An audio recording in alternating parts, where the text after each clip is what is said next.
স্বাগতম। বিবিসি বাংলার আয়োজন বাংলাদেশ সংলাপের আজকের প্যানেলে রয়েছেন সাবেক তত্ত্বাবধায়ক সরকারের উপদেষ্টা অবসরপ্রাপ্ত মেজর জেনারেল মইনুল হোসেন চৌধুরী, সাবেক 4 দলীয় জোট সরকারের জ্বালানি উপদেষ্টা মাহমুদুর রহমান, আওয়ামী লীগের পরিবেশ বিষয়ক সম্পাদক হাসান মাহমুদ, ঢাকা বিশ্ববিদ্যালয়ের সমাজবিজ্ঞানের অধ্যাপক মাহুয়া নাসরিন।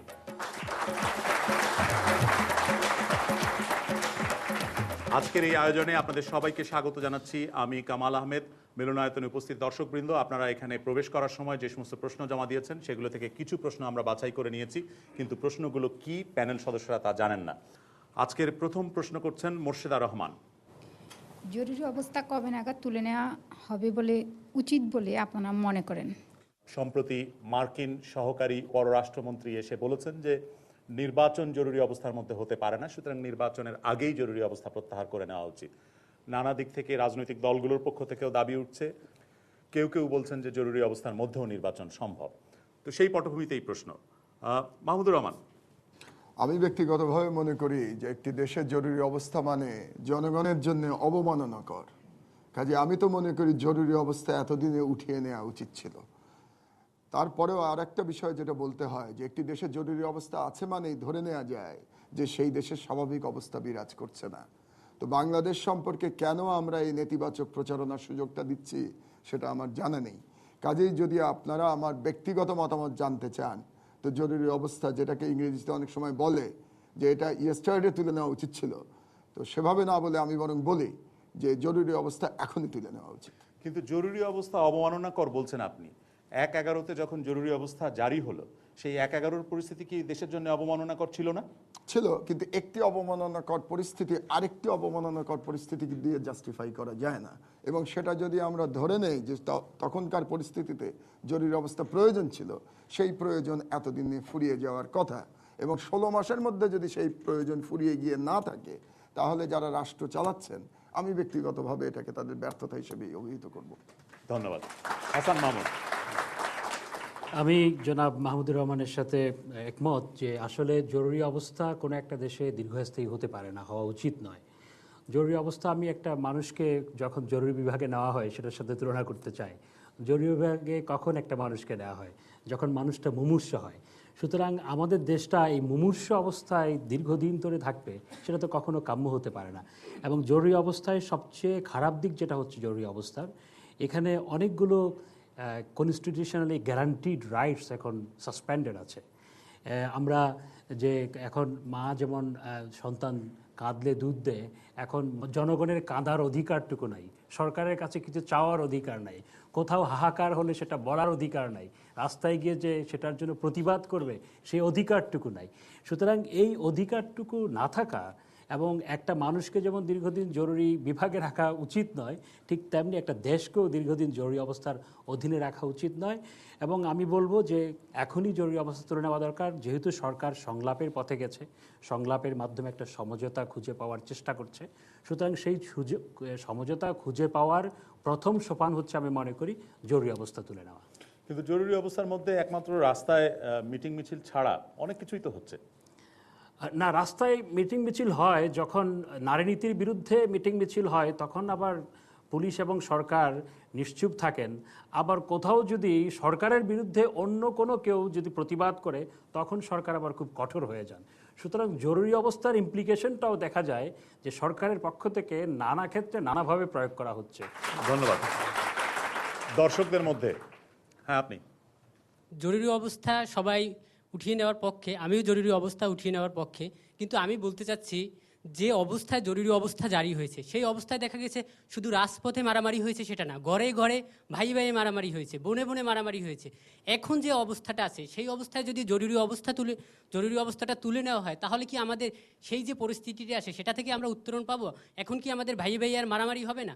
আমি মনে করি জরুরি অবস্থাটা তখনই উঠিয়ে নেওয়া সম্ভব বা তখনই উঠিয়ে নেওয়া উচিত যখন এই পরিস্থিতিতে আর হবে না, এরকমের একটা গ্যারান্টি পাবো আমরা। হ্যাঁ, আপনি। মাননীয় অতিথি বললেন যে একটা পেশেন্ট তখনই হাসপাতালে যে ইমার্জেন্সি অবস্থা থাকে যখন সে অসুস্থ, খুবই মারাত্মক পর্যায়ে থাকে। হ্যাঁ, এটা আমার সাথে আমি একদম টোটালি একমত। কিন্তু তাকে তখনই ইমার্জেন্সি থেকে ছেড়ে দেওয়া হয় যখন সে সম্পূর্ণ সুস্থ। আমরাও চাচ্ছি যে ইমার্জেন্সিটা তখনই উঠে যাক যখন সে এমনভাবে সুস্থ হয়ে যাবে তাকে আর কখনো ইমার্জেন্সিতে আসতে হবে না। আমরা কি সবাইকে এটা চাই না? ধন্যবাদ। আপনি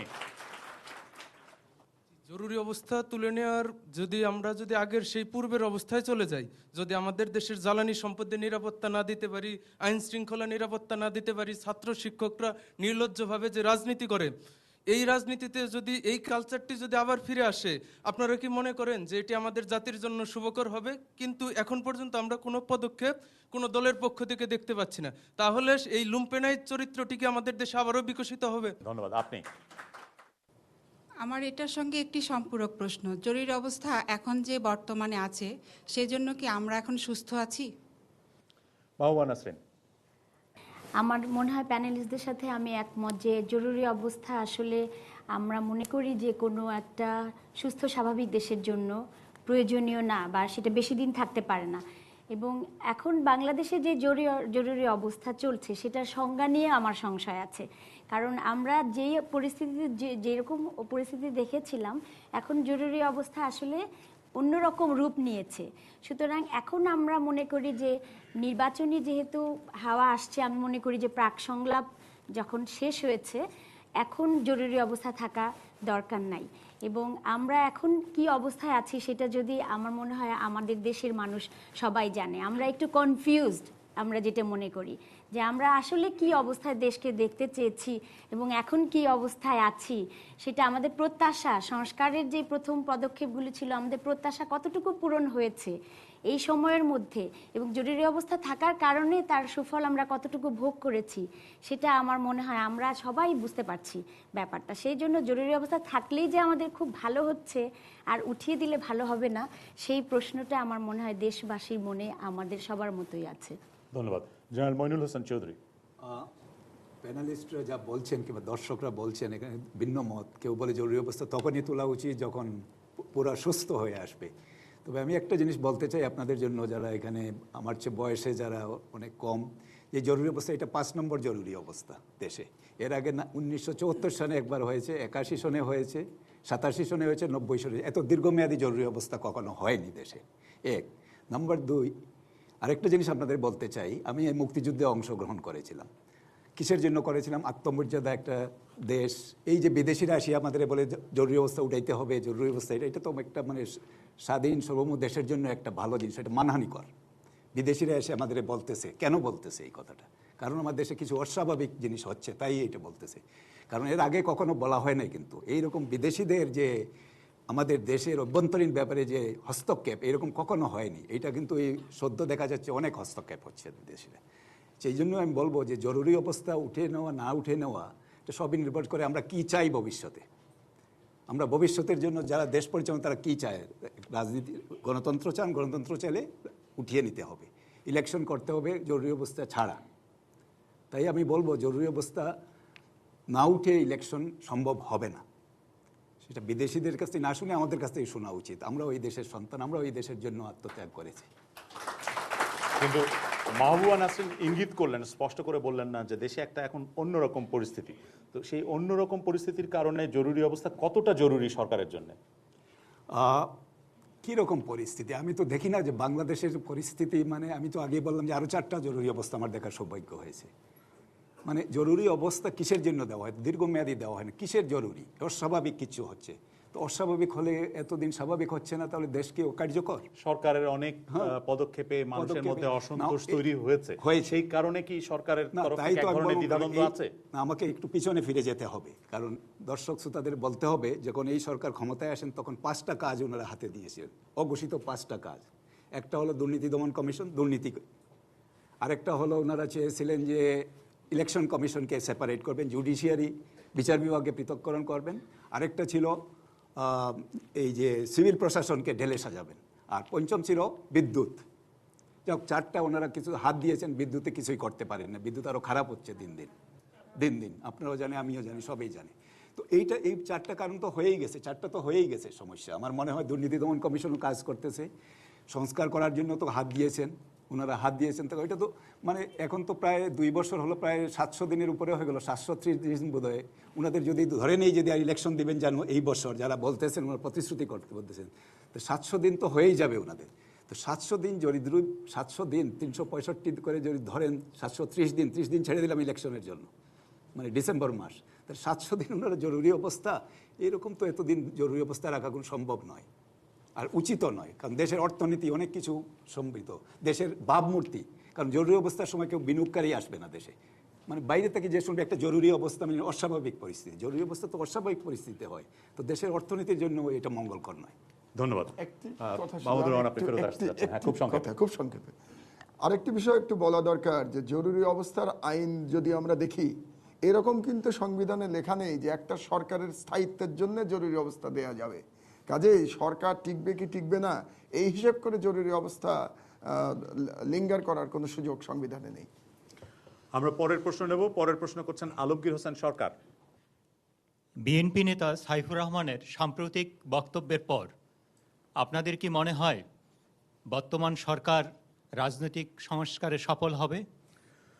সাইফুর রহমান চিকিৎসার জন্য বিদেশে যাবার আগে বলেছেন যে তিনি যে অংশের ভারপ্রাপ্ত কার্যকরী সভাপতি ছিলেন, সেই ভারপ্রাপ্ত সভাপতির দায়িত্ব তার আর কার্যকারিতা নেই, অকার্যকর হয়ে গেছে। কারণ যেই কমিটির বা যে স্থায়ী কমিটির যে 4 জন সদস্য তারা হলফনামা দিয়ে বলেছেন যে তাদের সেটা সভা ছিল না। তার দলের সাবেক বামপন্থী নেতাদের প্রতি ইঙ্গিত করে বলেছেন যে বামপন্থীরা দল ভাঙতে পারে, গড়তে পারে না। তো সেই পটভূমিতে এই প্রশ্ন যে সংস্কার তাহলে কোথায় যাচ্ছে? মাহমুদুর রহমান। প্রতিবারই আমাকে শুরু করতে হচ্ছে, কঠিন কাজ।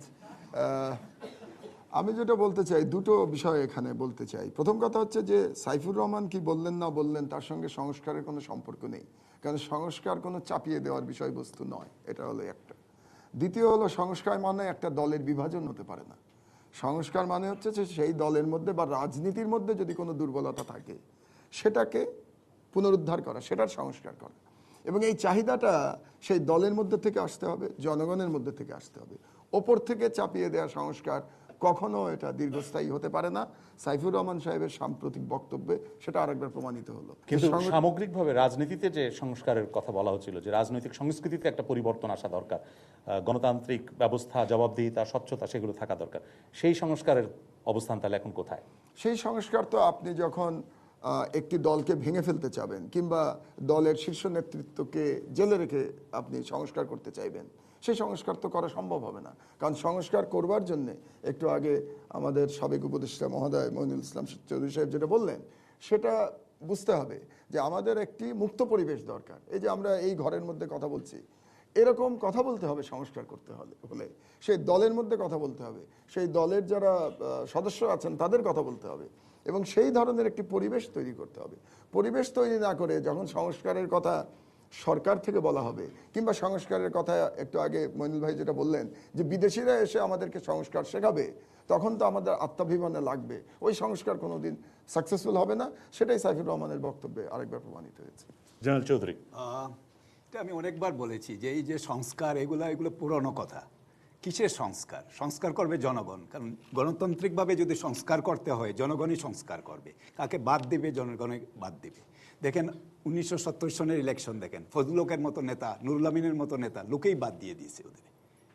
তারা তো অনেক পুরনো পলিটিশিয়ান ছিলেন মুসলিম লীগের, লোককে দিতে হবে, নিচে থেকে সংস্কার, উপর থেকে চাপিয়ে দেওয়া যায় না। আইয়ুব খান চেষ্টা করেছিল 1966 সনে। একটু ইতিহাস বলতে হয়, কারণ ইতিহাসই আমার চার্চিল একটা কথা বলেছিলেন যে মানে অতীতের একটি বাতি আছে ওনার কাছে, অতীতের বাতি। আর অতীতের বাতি হলো অভিজ্ঞতা। অভিজ্ঞতা ভুলের নামও অভিজ্ঞতা হতে পারে। অনেকে অভিজ্ঞতা শুধু মানে ভালো কাজের জন্য, ভুলের নামও অভিজ্ঞতা। তো আইয়ুব খান যখন সংস্কার করতে চাইলো, মুসলিম লীগ 2 ভাগ হয়ে গেল। তো সেইটাই যদি আমাদের সংস্কার করা হয়, ভাগাভাগি করা, তাহলে তো সেটা সংস্কার হবে না। যে সংস্কার হতে হবে নিচে থেকে, কর্মীরা করবে, সংস্কার করবে জনগণ। কারণ এই যে গণতন্ত্র যে জিনিসটা, গণতন্ত্র জিনিসটা বুঝতে হবে। আমার কাছে গণতন্ত্র মানে কি? আমার গণতন্ত্র মানে জনগণের উপর আস্থা রাখা, জনগণের বুদ্ধির উপর আস্থা রাখা।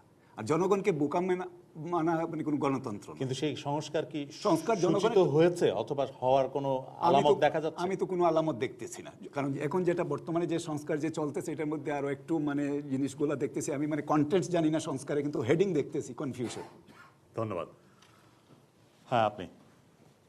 আমরা জানি যে সংস্কারের কথা প্রথম বঙ্গবন্ধু কন্যা জননেত্রী শেখ হাসিনা এই সংস্কারের কথা বলেছিলেন, জনমত গঠন করেছিলেন, সংসদে কথা বলেছিলেন এবং প্রেস ক্লাবে জাতির সামনে উপস্থাপন করেছিলেন। এখন তাকে ষড়যন্ত্র করে বন্দি রেখে সংস্কারের যে প্রক্রিয়া চলছে এটা কতটুকু যুক্তিযুক্ত? ধন্যবাদ। হ্যাঁ, আপনি। রাজনৈতিক দলের সংস্কার কি সরকার করতে পারে? তা নাহলে সরকারের এই সংস্কার নিয়ে এত মাথা ব্যথা কেন? হ্যাঁ, আপনি। মাননীয় প্যানেল সদস্য এইমাত্র বললেন যে জনগণ মানে নিচু লেভেল থেকে সংস্কারটা আসতে হবে, কিন্তু বাস্তব প্রেক্ষাপটে সেটা কি আদৌ সম্ভব কিনা অন্তত সব জায়গায়? যেমন কোনো নির্বাচনে যদি দুইটি প্রধান দল দুজন দুর্বৃত্তকে দাঁড় করিয়ে দেয়, তাহলে জনগণ কিভাবে ভালো লোককে নির্বাচিত করবে? পুরনো ঢাকার আসনে এরকম একটা ব্যাপার ঘটেছিল, এটা সবাই জানে, এটা বলার দরকার হচ্ছে না, আমি সেটা রেফারেন্স দিলাম। ধন্যবাদ। এদিকে হ্যাঁ, আপনি। প্রথম আলোতে দেখেছি যে যুক্তরাষ্ট্রের নির্বাচনে বলতেছে ওবামা না হিলারি কে জিতবে। তা আমাদের দেশে তো নির্বাচন হবে, আমাদের দেশে নির্বাচনে কে ইয়ে করবে? আমাদের দেশে যখন নির্বাচন হবে তখন কাকে আমরা দিব? তখন টোকাই বলছে যে জনগণ তো ধানের শীষ আর নৌকা ছাড়া কিছু বোঝে না। তা আমাদের দেশের জনগণ কি দেশের সংস্কার করা সম্ভব? সংস্কার করতে পারবে? ধন্যবাদ। আপনি।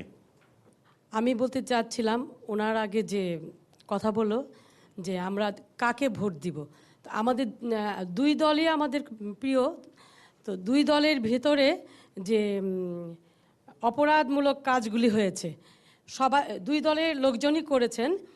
তো এখন কোয়ালিশন সরকার যেটা হয় আর কি, মিক্স করে যদি করা যায় যে এই দলের থেকে ভালো লোক এই দলের থেকে ভালো লোক নিয়ে যদি করা হয় তাহলে আমার মনে হয় জনগণ ভোট দিবে। ধন্যবাদ। একেবারে পিছনে হ্যাঁ, আপনি হাত উঠিয়েছেন। আমার প্রশ্ন হচ্ছে, রাজনৈতিক দলগুলোতে যদি গণতন্ত্র না আসে তাহলে তারা দেশে গণতন্ত্রের চর্চা কিভাবে করতে পারবেন? ধন্যবাদ। হাসান মাহমুদ। অনেকগুলো প্রশ্ন এর মধ্যে। প্রথমত হচ্ছে সংস্কার। প্রশ্ন একটাই, সেটা হলো সামগ্রিকভাবে রাজনৈতিক সংস্কার কোন পর্যায়ে এবং সাইফুর রহমানের মন্তব্য। সাইফুর রহমানের মন্তব্যের মধ্য দিয়ে একটা ধ্রুব সত্য বেরিয়ে এসছে, সেটা হচ্ছে চাপিয়ে দেওয়া কোনো সংস্কার কার্যকর নয়। যে সাইফুর রহমানকে যে প্রক্রিয়ায় আপনার ধরে বেঁধে এনে যেভাবে আপনার স্থায়ী কমিটির মেম্বারদের পরবর্তীতে যে বক্তব্যগুলো পত্রপত্রিকায় প্রকাশিত হয়েছে, ব্যক্তিগত আলাপচারিতায় যেটা বলেছেন এবং কোর্টে গিয়ে যেভাবে তারা সেদিনকার মিটিংয়ে তাদেরকে কি পরিস্থিতিতে নেওয়া হয়েছিল সেগুলো বলেছেন, এতে বোঝা যায় ধরে বেঁধে আনা হয়েছে। কেউ বলেননি এটা। ধরে বেঁধে শব্দটা ব্যবহার করা হয়নি। যেই শব্দগুলো বলা হয়েছে সেটার মূল সারমর্ম হচ্ছে ধরে বেঁধে, যে ধরে বেঁধে শব্দটা ব্যবহার করা হয়নি। সুতরাং এইভাবে এনে যে একটা দলের তাকে ভারপ্রাপ্ত সভাপতি বানানো হলো, উনি বললো যে আমি তো নাই আসলে। সুতরাং সংস্কার যে এভাবে চাপিয়ে দিবে হবে না, সেটা ওনার বক্তব্যের মাধ্যমে প্রকাশিত হয়েছে। আরেকটা বিষয় হচ্ছে জরুরি অবস্থাটাই তো হচ্ছে সংস্কার করার জন্য প্রথম অন্তরায়। কারণ জরুরি অবস্থার মধ্যে তো কেউ কথা বলতে পারছে না। আপনি যে সংস্কার করবেন, আপনার কর্মীদের সাথে বিভিন্ন টায়ারের লোয়ার টায়ারের কর্মীদের সাথে বসবেন, এমনকি ঢাকার বাইরে গিয়ে যে আপনি কোনো জায়গায় 40 জন মিলে সিলেটে গিয়ে দাওয়াত খেয়েছেন, সেখান থেকে অ্যারেস্ট করা হয়েছে। এখন আপনি সংস্কার করবেন কিভাবে এই যদি পরিস্থিতি হয়? সুতরাং জরুরি অবস্থা হচ্ছে একটা অন্তরায়। আরেকটা হচ্ছে যারা আজকে এই দেশের সবচাইতে জনপ্রিয় নেতা নেত্রী, তাদেরকে বন্দি করে রাখা হয়েছে এবং তারা আগে আজকে সব মানুষ বলছে যে তারা আগে যতটুকু না জনপ্রিয় ছিল তার চেয়ে এখন বেশি জনপ্রিয় হয়ে গেছেন। সুতরাং এইভাবে রাজনৈতিক নেতৃত্বকে জনগণ কি মনে করছে, আপনি যে কারণেই গ্রেপ্তার করুন না কেন, জনগণ মনে করছে তাদেরকে অন্যায়ভাবে করা হয়েছে। আমি নিজেও মনে করি তাদেরকে অন্যায়ভাবে করা হয়েছে এবং সেটার সাপোর্টে অনেক তথ্য প্রমাণ আমি উপস্থাপন করতে পারবো, সেটার জায়গা এখানে নয়, ঠিক আছে। কিন্তু এই যে শেখ হাসিনাকে, এখানে শেখ হাসিনার কথা বলা হয়েছে, শেখ হাসিনা তো গ্রেপ্তার হওয়ার আগে বাংলাদেশ আওয়ামী লীগের লাস্ট উনি গ্রেপ্তার হওয়ার আগে যে ওয়ার্কিং কমিটির মিটিং হলো সেখানে সংস্কারের কথা বলেছেন এবং সংস্কারের জন্য একটা কমিটিও করে দিয়েছেন এবং বিভিন্ন দেশের রাজনৈতিক দলের গঠনতন্ত্রগুলো আনার জন্য ব্যবস্থা গ্রহণ করেছিলেন। তারপর 1 মাসের মাথায় ওনাকে গ্রেপ্তার করা হলো। এখন সংস্কার কিভাবে হবে? তারপর আপনি দেশে জরুরি অবস্থা জারি করে দিলেন, সংস্কার কিভাবে হবে? আপনি মুখ চাপিয়ে দিয়ে সংস্কার করতে যাচ্ছেন, এভাবে তো সংস্কার হতে হবে স্বতঃস্ফূর্ত। এখন সমাধানটা কি? এখন সমাধানটা হচ্ছে প্রথমত হচ্ছে আমাদের দেশে রাজনীতিতে এবং রাজনীতিতে আরও গণতন্ত্র হওয়া দরকার, এ ব্যাপারে কারো দ্বিমত নেই। এবং সমাজের সমস্ত ক্ষেত্রে অবক্ষয়ের মাঝে রাজনীতিও মুক্ত থাকেনি, এ ব্যাপারেও আমার কোনো দ্বিমত নেই। কিন্তু সেটা করতে হবে স্বতঃস্ফূর্তভাবে এবং স্বতঃস্ফূর্তভাবে যাতে হতে পারে সেই পরিবেশ নিশ্চিত করতে হবে এবং সেইটা ভয়তান্ত্রিক সমাজ ব্যবস্থার মধ্যে সেই সংস্কার হবে না। আমরা গণতান্ত্রিক সমাজ ব্যবস্থার পরিবর্তে আজকে ভয়তান্ত্রিক সমাজ ব্যবস্থার দিকে যাচ্ছি, সেখানে সংস্কার কখনো হবে না। ধন্যবাদ। মাহবুবা নাসরিন। আমি যেটা বলতে চাচ্ছি যে সংস্কারের কথা যে এই সরকার প্রথম আলোচনা করেছে তা না, আগে থেকে এসেছে এবং আমি আপনাদের সাথে এই ব্যাপারে একমত। কিন্তু যে সংস্কারটা চলছে সেটা সুস্থ সংস্কার না, এই ব্যাপারেও আমি সবার সাথে একমত। কিন্তু যে কথাটা আপনারা বলছেন যে জনগণ কি বিচার করতে পারবে, আমি মনে করি জনগণ বিচার করতে পারবে। আমাদের বাংলাদেশে অতীতের অনেক প্রমাণ আছে এবং বাংলাদেশের জনগণের সেই শক্তি আছে, কে দুর্বৃত্ত দরকার হলে তারা কাউকেই ভোট দিবে না, কাউকে নির্বাচন করবে না, জনগণের সেই শক্তি আছে। কিন্তু আমরা জনগণকে সাথে নিয়ে কিন্তু সংস্কার করছি না। এখনও যে সংস্কার চলছে সেটাও কিন্তু আমরা দেখছি উচ্চ পর্যায়ের আলোচনায় চলছে এবং তার কারণও হচ্ছে জরুরি অবস্থা। অর্থাৎ আমি যদি 50 জন লোককে একসাথে করে একটা আলোচনা না করতে পারি, আমি কোনো সিদ্ধান্ত দিতে পারবো না।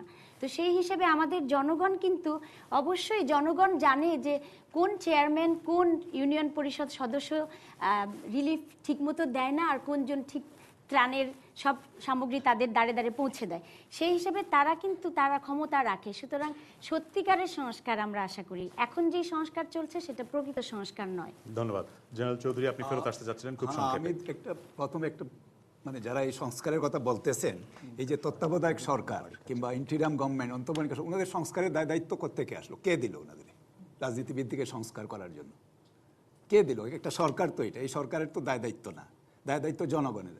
আর জনগণের ভিতরে আপনারা তো আন্ডার এস্টিমেট করবেন না। যারা জনগণের কথা বলেন, 1970 সনে জনগণ যদি না করতো, আমি একজন মেজর ছিলাম, জনগণের জন্য জনগণের বুদ্ধিভিত্তিক এবং জনগণের যে আবেগ এবং জনগণের যে সাপোর্ট, এর জন্যই আমরা স্বাধীনতা যুদ্ধে গিয়েছিলাম। এই জনগণই 70 ইংরেজিতে আওয়ামী লীগকে জয়ী কে করেছিল? জনগণ।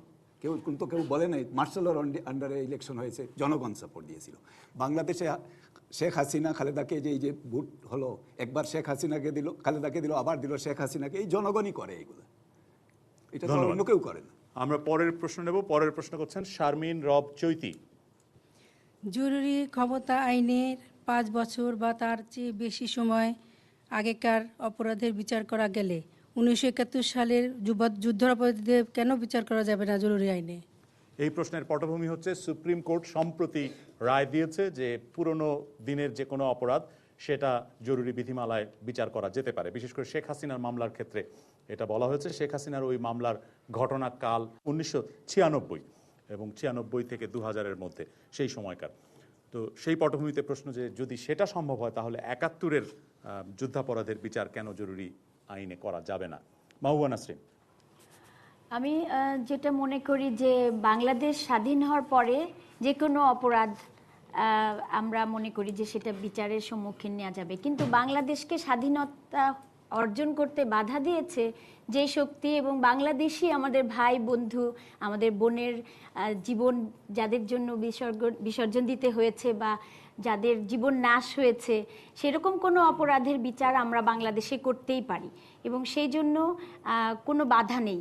যেহেতু যদি 1996 সালের বাধা না থাকে, 1976 সালের বাধা না থাকে, সেরকম 1971 সালের বিচারেও কোনো বাধা থাকা উচিত নয়। ধন্যবাদ। মাহমুদুর রহমান। যুক্তির খাতিরে কোনো বাধা থাকার কথা নয়, এটা তো সহজ কথা। যদি 5 বছর আগের 10 বছর আগের মামলা জরুরি আইনে করা যায়, তাহলে 71 সালের মামলা কেন করা যাবে না? এটার তো জবাব অবশ্যই করা যাওয়া উচিত।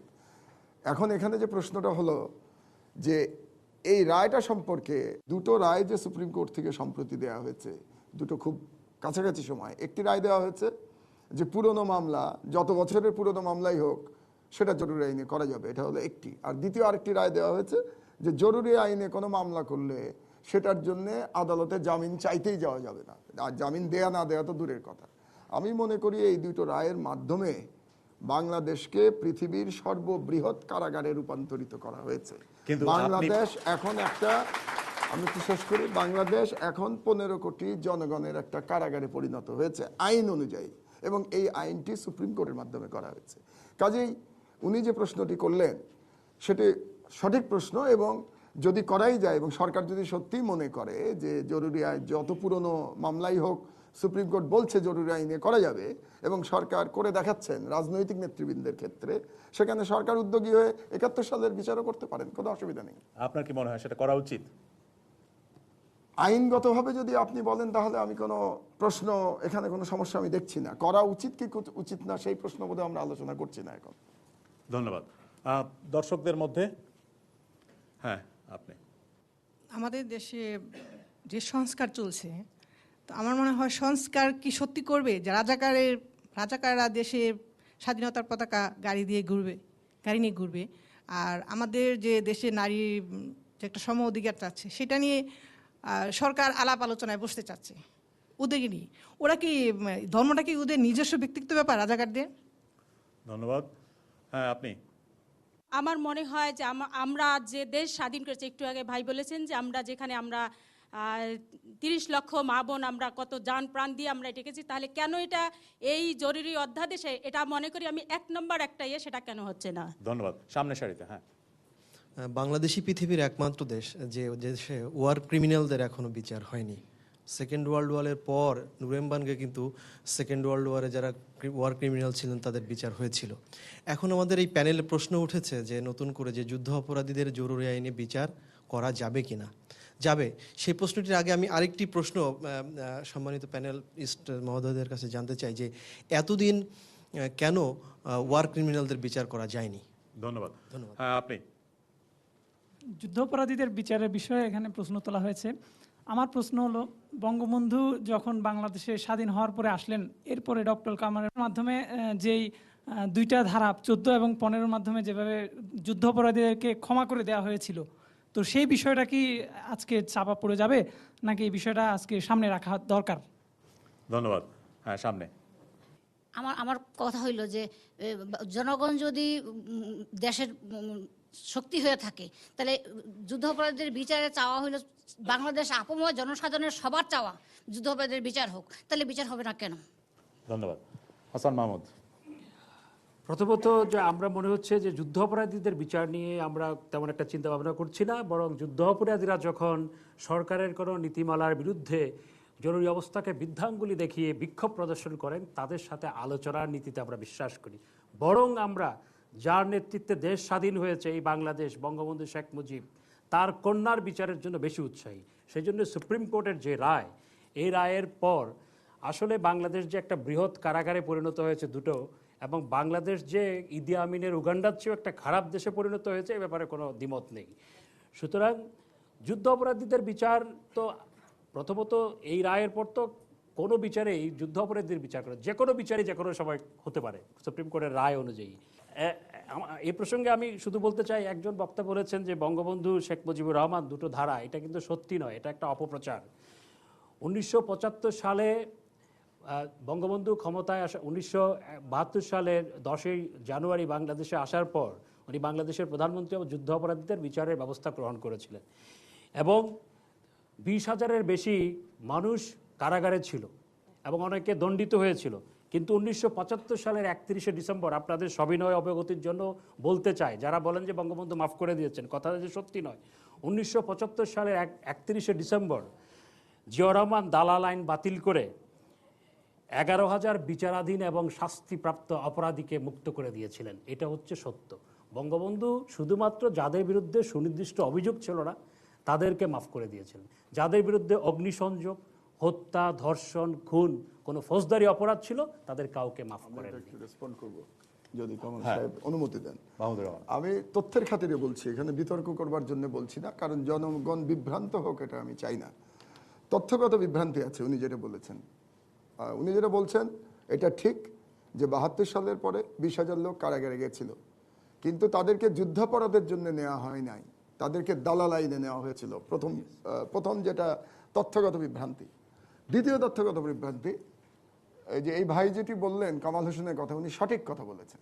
কারণ হচ্ছে যুদ্ধাপরাধী হিসেবে 195 জন হানাদার পাকিস্তানি সেনাবাহিনীর সদস্যদের চিহ্নিত করা হয়েছিল, এবং সেই যে চিহ্নিত করা হয়েছিল এবং তাদেরকে বিচারের জন্য তদানীন্তন সরকার প্রতিজ্ঞাবদ্ধ ছিলেন বাংলাদেশের জনগণের কাছে, এবং সেটা ভারতের চাপের কাছে নথি স্বীকার করে ত্রিদেশীয় একটি চুক্তির মাধ্যমে, যেই চুক্তির কথা উনি বললেন, সেই চুক্তির 14 এবং 15 নম্বর ধারায়, এটার বাংলাটা এরকম, আমি বলে দিচ্ছি আপনাদের। বাংলাটা হচ্ছে যে পাকিস্তানের প্রধানমন্ত্রী জুলফিকার আলী ভুট্টো পুরনো কথা ভুলে যেতে বলেছেন, এবং বাংলাদেশের প্রধানমন্ত্রী শেখ মুজিবুর রহমান বলেছেন বাংলাদেশিরা ক্ষমা করতে জানে, এবং সেই পরিপ্রেক্ষিতে, এটা হলো 14 নম্বর ধারা, 15 নম্বর ধারা হচ্ছে সেই পরিপ্রেক্ষিতে বাংলাদেশের পররাষ্ট্রমন্ত্রী। কিন্তু দেশের মধ্যে যারা যুদ্ধাপরাধের মতন কাজ করেছেন তাদের বিচারের কোনো প্রসঙ্গ তখন কিন্তু ছিল না। আমরা খুব ইতিহাসের একেবারে গভীরে চলে যাচ্ছি, পাকিস্তানের যে সমস্ত যুদ্ধাপরাধীরা ছিলেন তাদের প্রসঙ্গে যাচ্ছি। যেটা হচ্ছে যে বাংলাদেশের বিরুদ্ধে,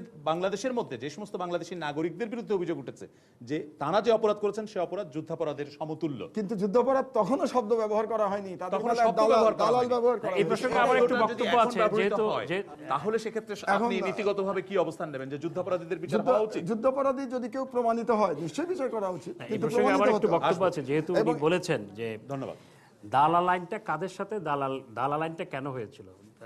আমার প্রশ্ন হচ্ছে দালাল আইনটা কেন করা হয়েছিল, কোন কার সাথে কোলাবোরেট আমরা আবার অন্য প্রসঙ্গে চলে যাচ্ছি। না, এই কথা তো সত্য যে দালাল আইন ছিল, কিন্তু যুদ্ধাপরাধীদের বিচারের ব্যাপারে যুদ্ধাপরাধী শব্দটা ব্যবহার করা হয়নি, কিন্তু যুদ্ধ অপরাধের জন্য যে বিচার করা হয়েছিল এবং তাদেরকে যে মাফ করে দেওয়া হয়েছিল এটাও তো সত্য। তার চাইতেও বড় আরেকটি প্রশ্ন এসেছে যে আওয়ামী লীগ যখন ক্ষমতায় ছিল তখন আওয়ামী লীগও যুদ্ধাপরাধীদের বিচারের কোনো ব্যবস্থা নাই। আওয়ামী লীগ ওই বিতর্কে না যে আমরা এই প্রসঙ্গটাতেই যদি সীমাবদ্ধ থাকি যে জরুরি বিধিমালায় যুদ্ধাপরাধীদের বিচার করা এখন সম্ভব কিনা, সেটাই ছিল প্রশ্ন এবং সেই জায়গাতেই আমরা আমাদের আলোচনা সীমাবদ্ধ রাখি। আপনি বলেছেন যে হ্যাঁ এটা সম্ভব।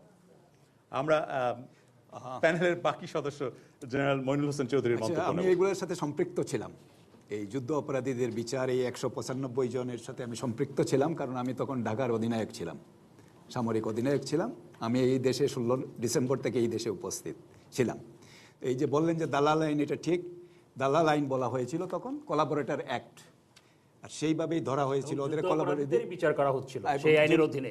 না না, যুদ্ধ অপরাধীদের বিচারের জন্য 195 জনকে আনার কথা ছিল। এরা 1974 সন পর্যন্ত ভারতবর্ষে ছিল এবং এদের আমরা রাখার জন্য আমার দায়িত্ব ছিল যে ক্যান্টনমেন্টে এদের রাখার জন্য, কিন্তু আমরা পাইনি তাদের। যাই হোক, এখন উনি বলতেছেন করা যায় কিনা, সেটাই হলো মুখ্য প্রথম। করা যায়, করা যাবে না কেন, কিন্তু তথ্য যেখানে স্বল্প, বিশেষজ্ঞ অনেক, তথ্য নাই, এমন কোনো ঠিক তথ্য নাই। আমি আপনাদের বলি, এই বিচারের রায় উঠছিল 72-তে একবার, তারপরে হলো 2000 সালে যখন হামিদুর রহমান কমিশন রিপোর্ট হলো, তখন বলা হলো আবার যুদ্ধ অপরাধের বিচার। এবং আমি এই সম্বন্ধে একটা প্রতিবেদন লিখেছিলাম পত্রিকায়। সেই প্রতিবেদনে বলছিলাম যে এখন অনেক দেরি হয়ে গেছে, এখন এগুলো পারবে না এদের আনতে, যদি ভারতবর্ষ এবং পাকিস্তান যে এদের সাথে, পাকিস্তানের সেই 195 জনের কথা বাদ দিয়ে দেশের মধ্যে যারা যুদ্ধাপরাধের মতন অপরাধ করেছিলেন তাদের প্রসঙ্গে আপনি, তারা অপরাধ কার সাথে মিলে করছে?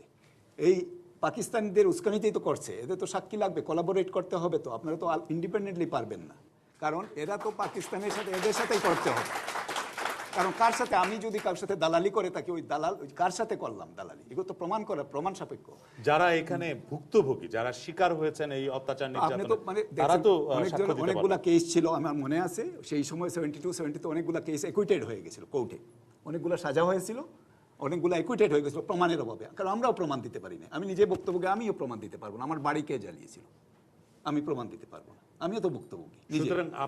আমার কথা হলো এইটা আমরা এখন করতে হলে, এটা এখনো ভারতবর্ষ এবং পাকিস্তানের এবং মানে আন্তর্জাতিক একটা দরকার, কপারেশন দরকার, এদের ট্রায়াল করতে হলে, ভালোভাবে ট্রায়াল করতে। আর এমনি যদি কাঙ্গারু কোর্টে নিয়ে ট্রায়াল করা হয়ে যায়, একে ভালো লাগে না, আমি কমপ্লেন করলাম, ধরে 10 বছর জেল দিয়ে দিলাম।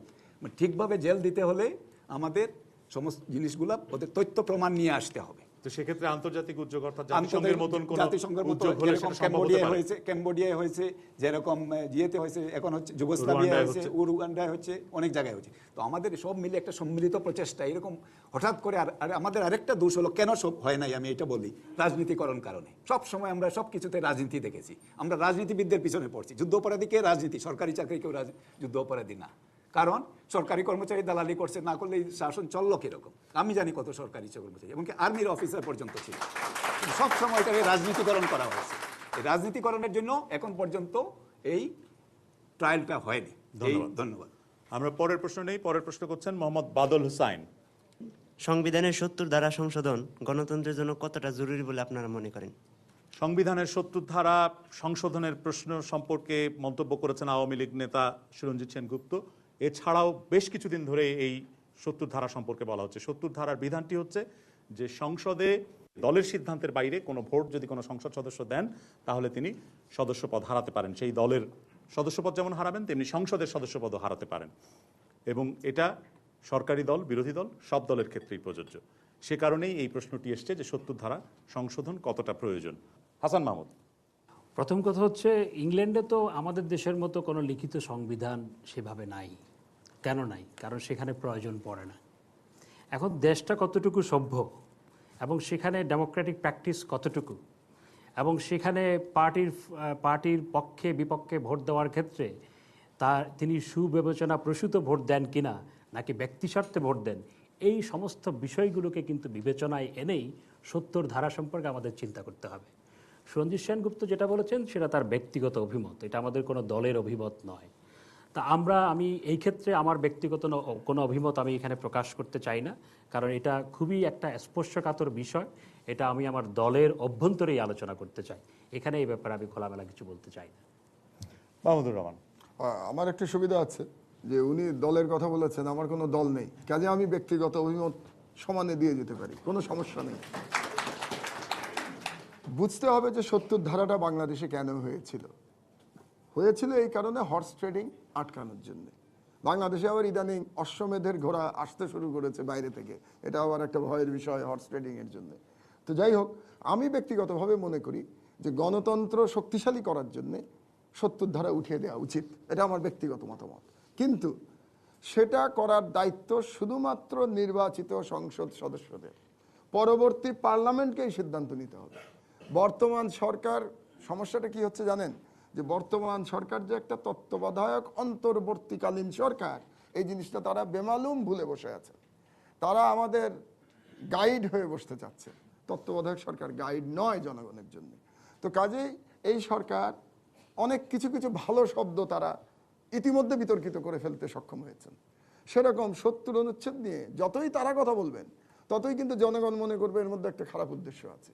কাজে আমি মনে করি এই সরকারের এই ৭০ অনুচ্ছেদ নিয়ে, কিংবা বর্তমানে যে একটি অতি সাধু ব্যক্তিদের দ্বারা সংগঠিত নির্বাচন কমিশন আছে, তাদেরও যত কম ৭০ অনুচ্ছেদের কথা বলবেন তত ভালো। কারণ তারা যাদের সঙ্গে মিটিং করতে পেরে সন্তোষ বোধ করেন, তারাই কদিন পরে বলেন আমরা আর ওই দলে নাই প্রেসিডেন্ট। এখন সন্তোষটা কোথায় যাবে আমি জানি না। কিন্তু আপনারা যদি বলেন আলোচনা করেন, তাহলে রাজনৈতিক দলগুলোর মধ্যে তো এটা নিয়ে একটা আলোচনা বিতর্ক রাজনৈতিক দলের অভ্যন্তরে হতে পারে। হ্যাঁ, আমি তো সেই জন্যই বললাম যে আমার ব্যক্তিগত মতামত হচ্ছে ৭০ ধারা উঠে যাওয়া উচিত। ধন্যবাদ। দর্শকদের মধ্যে হ্যাঁ, আপনি বাংলাদেশে সুষ্ঠু গণতন্ত্রায়নের জন্য ৭০ ধারা পুরোপুরি উঠিয়ে দেওয়া উচিত, এবং এই কাজটা তত্ত্বাবধায়ক সরকার না করে যদি নির্বাচিত সরকার করে, তাহলে আমার মনে হয় সেটা জনগণের মধ্যে কোনো প্রশ্নের দাদা বাঁধবে না এবং সেটা জনগণ সুন্দরভাবে গ্রহণ করবে। ধন্যবাদ। আপনি এই গণতন্ত্রের রাষ্ট্রে যারা রাজনীতিবিদরা আছে তারা মনে হয় না যে এই ৭০ ধারা উঠাবে, তবে এই তত্ত্বাবধায়ক সরকারেরই এই ৭০ ধারাটা উঠিয়ে যাওয়া উচিত। এদিকে আর কেউ? হ্যাঁ, আপনি। ৭০ অনুচ্ছেদের প্রবলেম অনেক।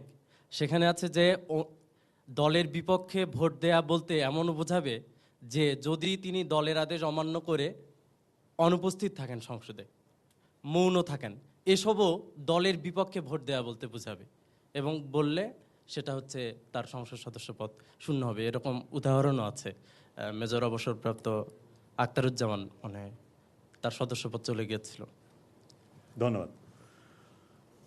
জেনারেল চৌধুরী, সংবিধান নিয়ে এই যে মিস্টার জিএ বললেন, যেটা যে সংবিধান একটা পবিত্র জিনিস, এই সংবিধান নিয়ে যদি আমরা শুরু করি এখানে, তাহলে আর আমাদের এই দেশ পরিচালনা আর করা হবে না। কারণ এটা নিয়ে আর খেললে আর অনেক কিছু আছে, এই সংবিধানে অনেক কিছু আছে। কেউ বলতেছে ৭২ সংবিধানে ওনাদের কোনো অধিকার নাই, নৈতিক কোনো অধিকার নাই তত্ত্বাবধায়ক সরকারের। আমি নিজেও ছিলাম, কারণ আমাদের কাছে লোক আসতো বড় লিস্ট নিয়ে, এটা করেন ওইটা করেন। তখন আমি বলতাম যে ঢাল নাই তলোয়ার নাই, আমরা নিধিরাম সর্দার, আমরা আসছি এখানে ইলেকশন করার জন্য। আপনারা ছিলেন 3 মাস আর এনারা থাকেন 2 বছর। আমরাও পারতাম ইয়ে করে, মানে না পারার তো এমন কিছু নাই, বাংলাদেশের সবকিছু যে কান্ট্রি অফ পসিবিলিটিস না, কিন্তু 2 বছর ধরে একটা দেশে শুধুমাত্র সীমিত এজেন্ডার মধ্যে সীমাবদ্ধ কি রাখতে পারে? সীমিত 2 বছর থাকতে বলে নাই, ওনা তো ইলেকশন দেওয়া উচিত ছিল। এখন যে আমাকে যদি বলেন তো পুরানা পেছনে চলে যাবো, ইলেকশন দেওয়ার তো কোনো প্রবলেম ছিল না। ইমার্জেন্সি ছাড়াও ইলেকশন, যদি আপনি প্রশ্ন করেন তাহলে আমি এটার একটাও বলতে পারি যে ইমার্জেন্সি ছাড়াও ইলেকশন ছিল। আওয়ামী লীগও যেত, উনি আওয়ামী লীগের, আমি বলবো কিভাবে যেত, যদি আমরা সংশোধন এই যে সংবিধান মেনে চলতাম। যদি ইয়াজউদ্দিন সাহেব সংবিধান মেনে একজন জাজ না করেছেন, আর 2 জন জাজের ইয়ে ছিল, উনি একজন জাজ হতেন, হাইকোর্টের একটা রায় ছিল যে ভোটার লিস্ট আপডেট করা, এই 2টা জিনিস হয়ে গেলে ইলেকশন হয়ে যেত। আওয়ামী লীগের কোনো গ্রাউন্ড ছিল না যে ইলেকশনে না যাওয়ার। কিন্তু ওইগুলো করা হয় নাই। কেন করা হয় নাই এটা বলার অপেক্ষা রাখে না। কেন করা হয় না, এই অবস্থা ক্রিয়েট করার জন্য করা হয়েছে। এখন আমরা ৭০ ধারার প্রসঙ্গে ৭০ ধারা প্রসঙ্গ আমি বলবো, নির্বাচিত সরকার এখানে যারা বলেছেন এবারে সত্যি কথা বলেছেন, কারণ এই ৭০ অনুচ্ছেদ নিয়ে ওনাদের করার কোনো কথা নাই। কে কোথায় কোনো ইলেকশন, তো ওনারা তো এমপি না, মেম্বার অফ পার্লামেন্ট না, ওনাদের কি অসুবিধা হচ্ছে? ওনাদের তো তত্ত্বাবধায়ক সরকার, ওনারা তো এমনি বাইর করে দিতে পারেন, মন্ত্রীদের অ্যাডভাইজারদের তো চেঞ্জ করতে পারেন, ওখানে তো পার্টি চেঞ্জ করলে ওনারা এমনি বাইর করে দিতে পারেন, ওনাদের তো কোনো অসুবিধা নাই।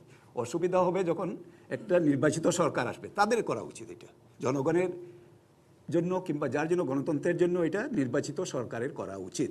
কারণ সংশোধন, এই যে গণতন্ত্রকে নিয়ে যদি আমরা এই সংবিধানকে নিয়ে অগণতান্ত্রিক সরকারকে যদি হাত দিতে বলি তাহলে তার শেষ নাই। কিন্তু রাজনৈতিক দলগুলোর মধ্যে গণতন্ত্রায়নের পথে এটা একটা বড় বাধা। এইটা বক্তব্য বিভিন্ন সময় বিভিন্ন মহল থেকে এসেছে, এবং সেই কারণে কি রাজনৈতিক দলগুলোর পক্ষ থেকে কি এগুলো তাদের বলা উচিত যে হ্যাঁ তারা ভবিষ্যতে গণতন্ত্রায়ন করলে ৭০ ধারা?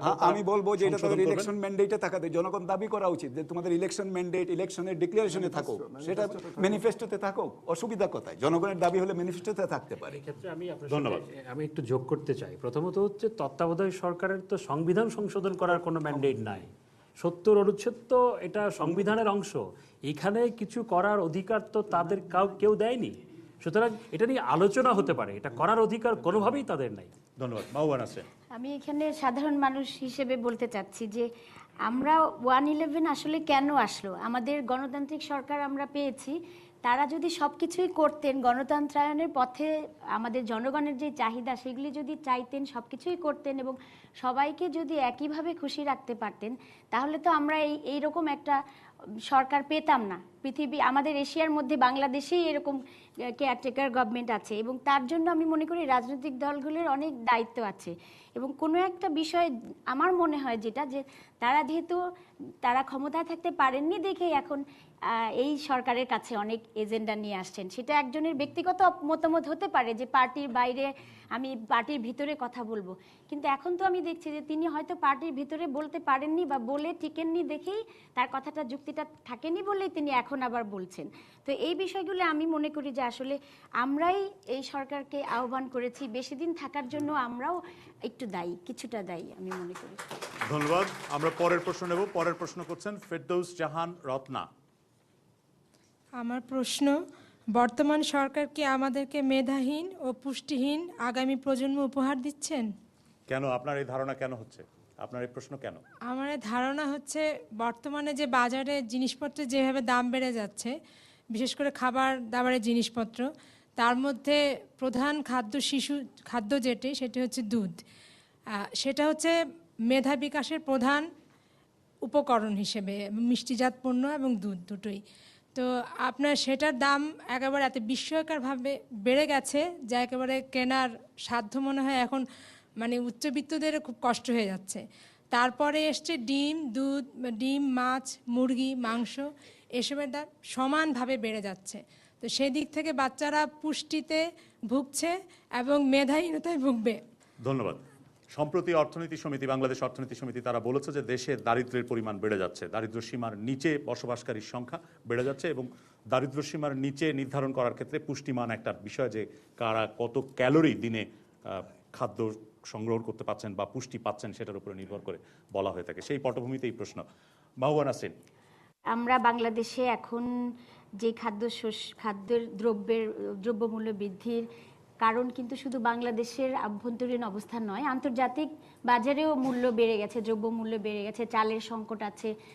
আমেরিকার মতো জায়গাতেও তারা 100 মনের বেশি চাল মজুত রাখতে পারবেন না, এরকম বিষয়টাও আছে।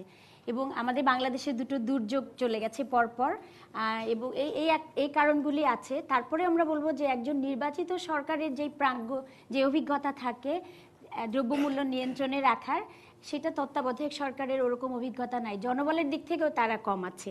এবং যে কিলো ক্যালোরির কথা আপনারা বললেন, বাংলাদেশে কিন্তু সাধারণভাবে শতকরা 30% মানুষ শুধু 2200 কিলো ক্যালোরি পর্যন্ত খেতে পুষ্টি নিতে পারে সাধারণ স্বাভাবিক অবস্থায়।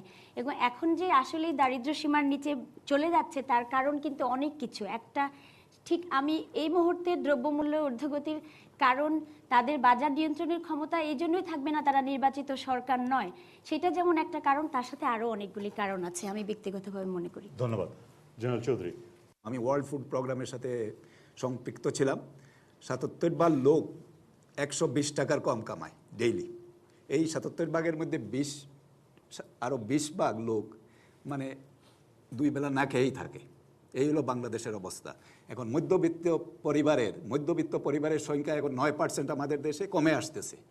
ইন্ডিয়ায় হচ্ছে 30%। মধ্যবিত্ত যারা আমাদের মতো লোক যারা, এটা সংখ্যা কমে আসে। তো ধনী দরিদ্রের যেটা বললেন অনেক গ্যাপ বেড়ে গেছে।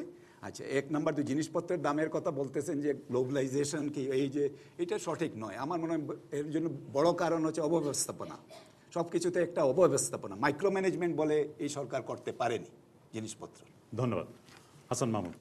এই ক্ষেত্রে আমি জেনারেল মইনুল হোসেন চৌধুরীর সাথে পরিপূর্ণভাবে একমত যে অব্যবস্থাপনায় কিন্তু বিশ্ব পরিস্থিতি যতটুকু দায়ী তার চেয়ে অনেক অনেক বেশি দায়ী হচ্ছে মিসম্যানেজমেন্ট এবং তাদের ম্যানেজারিয়াল ক্যাপাসিটির অভাব। এটার উদাহরণ দিচ্ছি যে ভারত যখন বলল যে তাদের রপ্তানি মূল্য হচ্ছে চালের $750 এবং সেদিন বিকেলবেলায় দেখা গেল বাজারে প্রতি কেজিতে 2 থেকে 3 টাকা দাম বেড়ে গেছে। তো ওটার প্রভাব তো পড়েনি বাংলাদেশে, কিন্তু এটার দামটা বাড়লো কেন? তাহলে ম্যানেজারিয়াল অভাব, এখানে ম্যানেজমেন্টের অভাব। আর বিশ্বায়নের কথা বলছেন, বিশ্ব পরিস্থিতির কথা বলছেন। 1998 সালেও এই পূর্ব এশিয়ায় কিন্তু মানির ডিভ্যালুয়েশন হয়েছিল, ইকোনমিতে রিসেশন হয়েছিল, কিন্তু সেটার কোনো প্রভাব, আবার বক্তব্য শেষ হয়নি, সেটার কোনো প্রভাব বাংলাদেশে তখনকার সরকার পড়তে দেয়নি। খুব সংক্ষেপে। এবং 98 সালে বন্যা হয়েছিল, এর চেয়ে অনেক বেশি বড় দুর্যোগ হয়েছিল, কিন্তু বাংলাদেশে খাদ্যপণ্যের দাম তখন বাড়েনি। কারণ কি? ম্যানেজারিয়াল ক্যাপাসিটি ছিল বলে। তো সুতরাং এখন যেটা হচ্ছে ম্যানেজারিয়াল ক্যাপাসিটির অভাব, এবং শুধুমাত্র ডক্টরেট করলে যে ভালো দেশ চালানো যায় না সেটা প্রমাণিত হয়েছে। মাহমুদুর রহমান, আপনি নিজেই তো একজন ডক্টর। আমি ডক্টরেট, আমি আমার রাজনীতি। আচ্ছা, আমার যেটা বক্তব্য হচ্ছে যে খুবই দুঃখজনক যে বিগত 1 বছরে বাংলাদেশে দারিদ্র্যের হার বেড়ে গেছে। আমরা যদি তার আগের 10 বছর দেখি, আমি এখানে দলীয়ভাবে দেখছি না, 10 বছর ধরেই দেখছি, তাহলে বলার সুযোগ থাকবে না যে আমি এই দলের সমর্থক। বিগত 10 বছরে বাংলাদেশের দারিদ্র্যের হার কমছিল বিশ্বব্যাংকের হিসেব অনুযায়ী 1.8% প্রতি বছর। এই হারে কিন্তু আওয়ামী লীগ সময়ে বেড়েছে, কমেছে, বিএনপির সময় আরেকটু বেশি মাত্রায় কমছিল দারিদ্র্যের হার। তার মানে 10 বছরে 18% দারিদ্র্যের হার কমেছে। অর্থনৈতিক সমিতি বলছে বিগত 1 বছরে এই সরকার আমাদেরকে 10% বেশি দারিদ্র্য উপহার দিয়েছে 1 বছরে। তার মানে এই 1 বছরে তারা যেটা করেছে দারিদ্র্যের হার, আগামী নির্বাচিত সরকারকে 7 থেকে 8 বছর লাগবে এটা ঠিক করতে। এক। দ্বিতীয় হচ্ছে যে শুধু ম্যানেজারিয়াল ক্যাপাবিলিটির ব্যাপার নয়, দায়বদ্ধতার ব্যাপার আছে। রাজনীতিবিদরা যতই খারাপ হোক, at the end of the day তাদের পিপলের কাছে ফেরত যেতে হবে, এবং যখন যাবে তখন কিন্তু বাংলাদেশের জনগণের প্রতি কিন্তু আমার অগাধ শ্রদ্ধা। কেউ কেউ বলছেন যে জনগণ বোঝে না, খুব ভালো করে বোঝে জনগণ। যদি না বুঝতো পরপর 3 বার 3 জন প্রধানমন্ত্রী নির্বাচন তারা করতো না, 5 বছর পর পর পরিবর্তন করেছে। আমি একটু শেষ করি। তো যে কথাটা বলছিলাম যে দায়বদ্ধতার সমস্যাটা হচ্ছে, আমাদের এখানে যখন মধ্যবিত্ত গৃহিণীরা লাইনে দাঁড়িয়েছেন ওএমএস এর চালের জন্যে কিংবা বিডিআরের দোকানে, তখন আমরা কিন্তু তাদের সঙ্গে সহমর্মিতা বোধ করেছি এবং পত্রপত্রিকায় লিখেছি আমরা যে এই দৃশ্য তো 2008 সালে আমরা দেখতে চাইনি। কিন্তু আমাদের একজন উপদেষ্টা বলেছেন সিনেমার টিকিটের লাইন দিতে পারলে চালের জন্য লাইন দিতে অসুবিধা কি? তার মানে তার কাছে সিনেমার টিকিটের লাইন এবং চালের জন্য লাইন দেওয়া সমান কথা। এখানেই হচ্ছে সমস্যা, দায়বদ্ধতার সমস্যা। ধন্যবাদ। একটু বলতে চাই, এটা যদি কোনো নির্বাচিত সরকারের কোনো মন্ত্রী বলতেন, তারপরের দিনের মন্ত্রিত্ব হারাতেন। সময়ের কারণে শেষ করতে হচ্ছে। ধন্যবাদ। আমাদের পরের অনুষ্ঠানও ঢাকায়, আর সেই অনুষ্ঠানে অংশ নিতে চাইলে মোবাইল টেলিফোন নাম্বার 01819407030 এই নম্বরে ফোন করতে পারেন অথবা SMS পাঠাতে পারেন। আর ইমেল করতে চাইলে লিখুন bengali@bbc.co.uk এই ঠিকানায়। আজকের প্যানেলের সদস্যবৃন্দ, মিলনায়তনে উপস্থিত দর্শকবৃন্দ এবং রেডিও টেলিভিশনের অগণিত শ্রোতা দর্শক, আপনাদের সবাইকে ধন্যবাদ জানাচ্ছি। ধন্যবাদ জানাচ্ছি চ্যানেল আই কর্তৃপক্ষ এবং বাংলাদেশ চীন মৈত্রী মিলনায়তন কেন্দ্রের কর্তৃপক্ষকে। আজকের অনুষ্ঠানের প্রযোজক ওয়ালিউর রহমান মেরাজ এবং আমি কামাল আহমেদ আপনাদের সবাইকে শুভেচ্ছা জানিয়ে এখানেই বিদায় চাইছি। শুভরাত্রি।